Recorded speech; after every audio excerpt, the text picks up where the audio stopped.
Mga igsoon sumpay ni sa atong giingon ba atong miyagi nga una nga surprise sa langit kay kana bitaw makita ka sa mga tao bitaw nga wala ka ga-expect nga maadto dito sa langit. So, surprise jud na, di ba?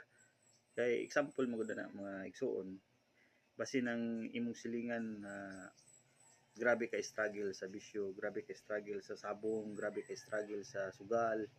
Mo ni ang pa-remind ba nga sa katapusan pero sa katapusan nakaplagan niya ang kaluwasan tungod kay nakita niya ang presensya sa Ginoo. Nakapaghinulsol siya sa iyang mga sala ba. Mo ni ang pa-remind nga dili nato i-underestimate gyud ang grasya sa Ginoo. Kay ang iyang gugma mas dako pa kaysa sa atong mga assumption. So ayaw kalimot bisan kinsa nga motuo o mudawat sa iyang gugma, welcome sa langit.